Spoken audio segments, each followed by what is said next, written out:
Guten Morgen, meine lieben Freunde, und herzlich willkommen zu einer neuen Folge mit mir. Ich erfülle mir heute ein, Kindheitstraum wäre ein bisschen übertrieben, aber ein Traum.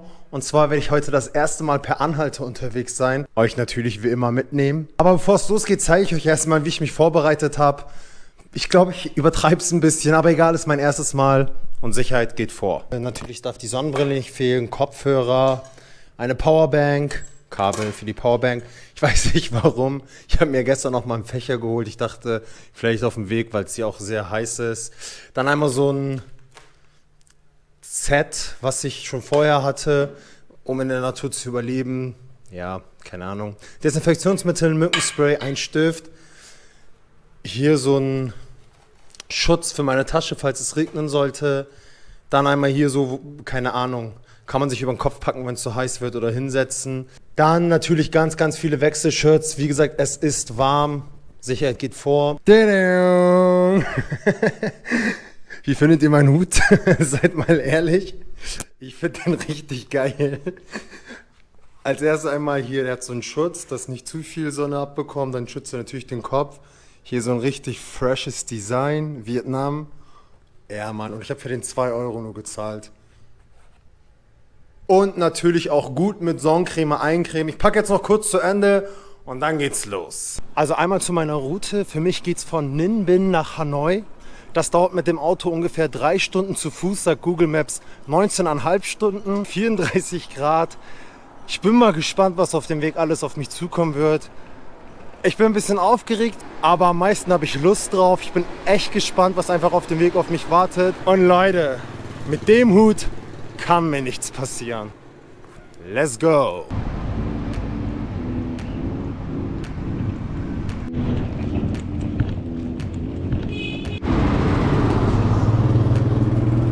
So, meine lieben Freunde, ihr seid jetzt dabei, wie ich das erste Mal in meinem Leben meinen Finger ausstrecke, um per Anhalter zu fahren. Let's go!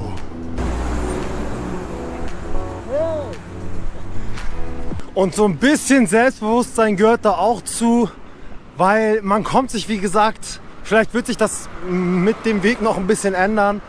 Man kommt sich schon so ein bisschen komisch vor und man kassiert auch so den einen oder anderen Blick. Aber ich merke jetzt schon, das wird eine Erfahrung der anderen Art. Was sagst du, Hut? Ja, mein Hut sagt das gleiche, Erfahrung der anderen Art.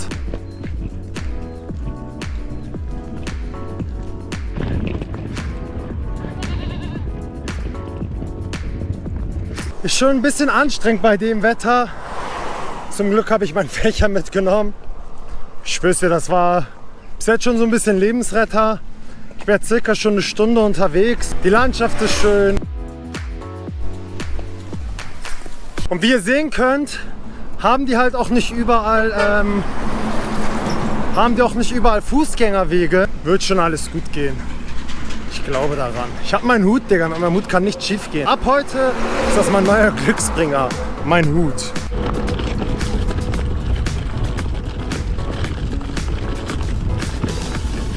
Langsam wird es ein bisschen tough. Ich bin jetzt so 1,5–2 Stunden unterwegs. Mal gibt es Fußgängerwege, mehr oder weniger, mal nicht. Aber ich werde gleich mal den Finger ausstrecken. Ich bin gespannt, was passiert, ob mich jemand mitnimmt, wie lange es dauern wird.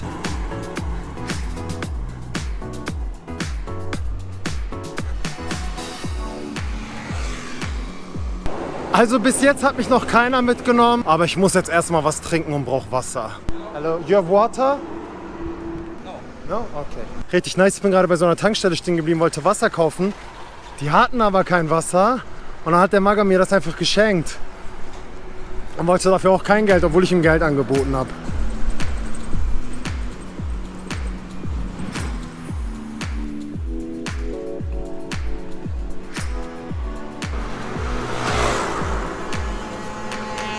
Ey, da ist ernsthaft jemand stehen geblieben. Geil.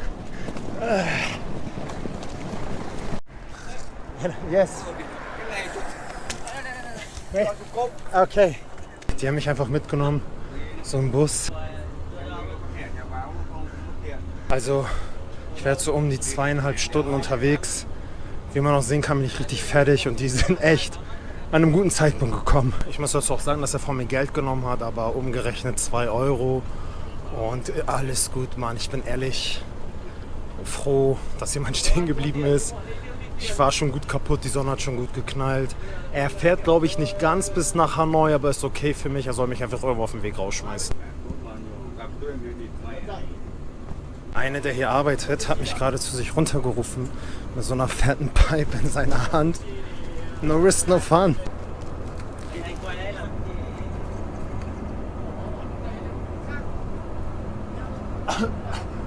I am Jamil Tang. And you, driver? My name is Mit Ngọc. Das war irgendeine Pipe, aber nur mit Tabak. Ja, niemand soll was Falsches denken. Aber es hat richtig gut reingeknallt. Und mir ist auch ein bisschen schlecht gerade.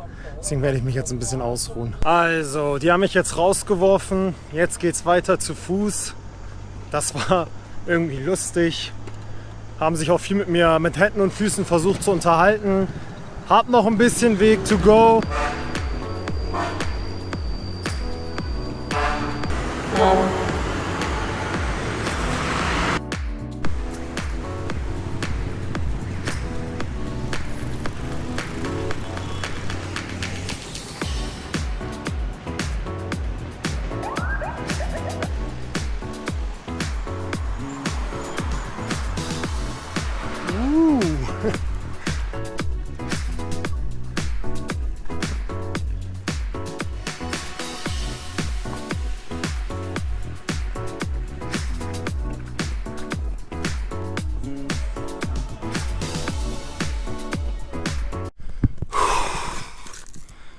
Also ich bin jetzt schon fast wieder eine Stunde unterwegs.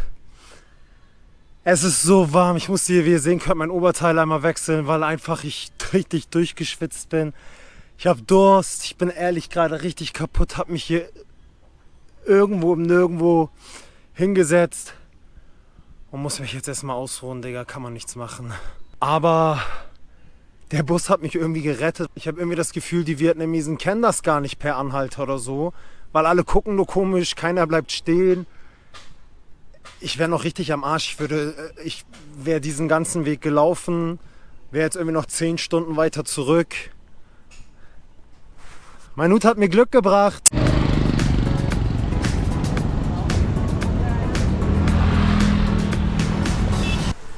Ich kann nicht mehr, Mann.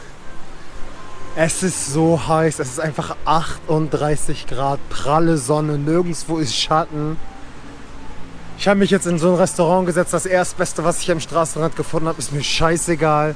Die haben mir auch direkt, als ob sie es geahnt hätte, hier so ein erfrischendes Getränk mit Eis gebracht. Die haben leider kein Essen, egal, ich habe jetzt einen Eiskaffee bestellt, irgendwas Kaltes, irgendwas, was meine Lebensgeister erweckt. Und Ventilator, ich brauche eine Pause, bevor es weitergeht. Cheers!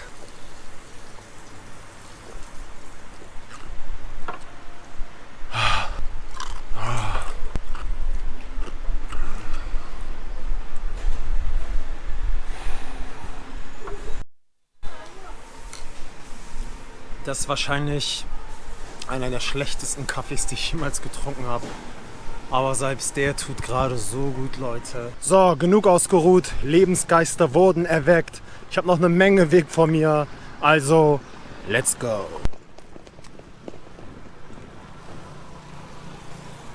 Also, ob ländliche Gegend oder Stadt. Keiner nimmt mich mit, Leute. Warum wollt ihr mich nicht?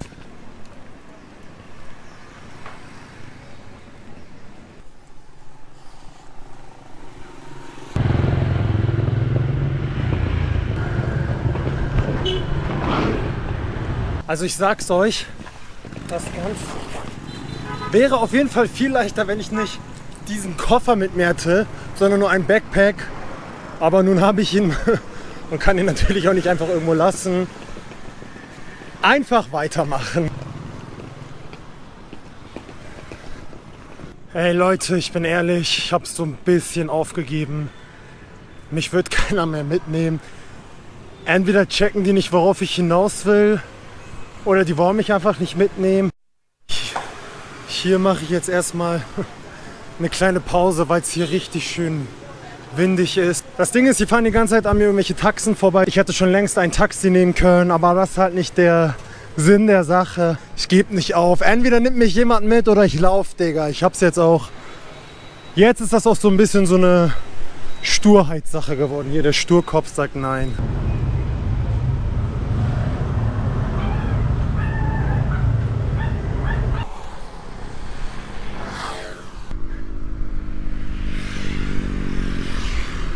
Da kommt jemand zurück.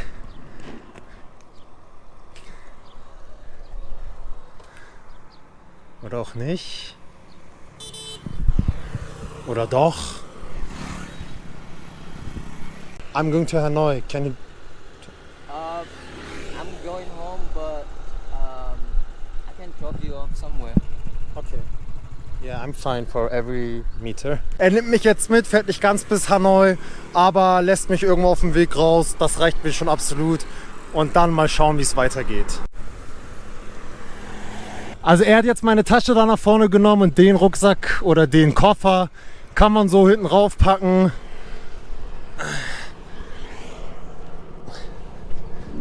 Let's go.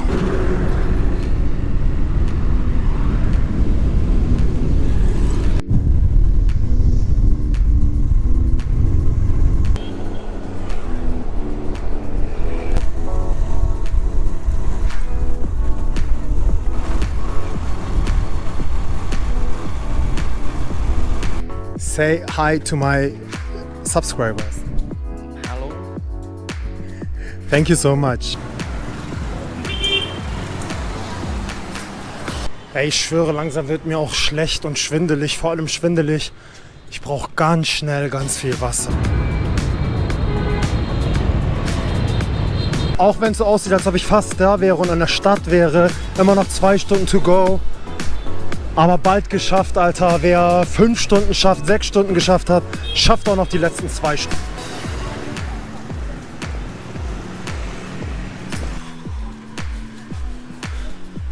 Ohne Witz, ich laufe locker seit 20 Minuten und finde jetzt erst den ersten Laden, wo man Wasser kaufen kann. Das ist mal eine richtige Challenge gewesen, Digga. Ey, das soll nicht so klingen die ganze Zeit, als ob ich mich beschwere. Ich beschwere mich wirklich nicht. Ich hatte Bock drauf, ich habe immer noch Bock drauf. Es macht doch Spaß, es ist eine Erfahrung. Ich bin einfach nur kaputt, Leute.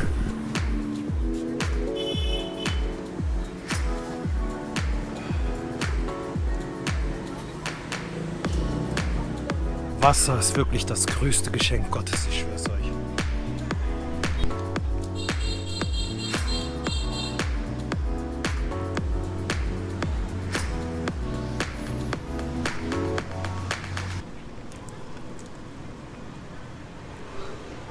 Die Abkühlung war bitter nötig, tat richtig gut. Auch nochmal das Oberteil gewechselt. Zum Glück habe ich so viele eingepackt. Und gleich geht's weiter. Jetzt geht's mir auch schon wieder ein bisschen besser. Hab zum Glück nicht mehr so viel Weg vor mir. 1,5 Stunde ungefähr. Gleich geschafft. Weiter geht's.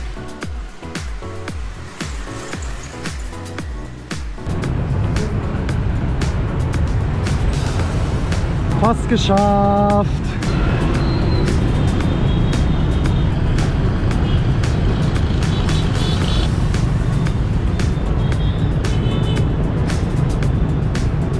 Es ist einfach mittlerweile 40 Grad. Bei Gott, glaub mir, ich kann nicht mehr und ich bin echt keine Memme, was Laufen angeht. Ich laufe gerne, ich liebe Laufen, laufe eigentlich überall hin. Aber das war, ja, nicht zu viel, aber bin schon fast an meine Grenzen gestoßen. Noch ungefähr 40 Minuten, dann bin ich da. Ich habe so Hunger, ich will auch jetzt erstmal irgendwo was essen.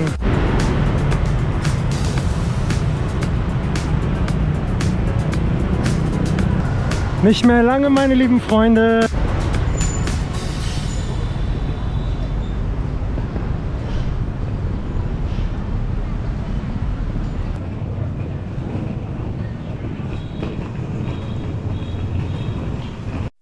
Ich hab's einfach geschafft. Ich hab's geschafft, Leute. Mein Bein tut so weh, alles tut mir weh, aber ich hab's geschafft, Mann. Ich bin einfach per Anhalter 19 Stunden Weg zu Fuß gelaufen. Hab dafür um die 10 Stunden gebraucht. Ich bedanke mich bei dem Rollerfahrer, der mich mitgenommen hat. Ich bedanke mich bei dem Bus, der mich mitgenommen hat. Ohne euch, Gott weiß, wo ich wäre. Gott weiß, was passiert wäre.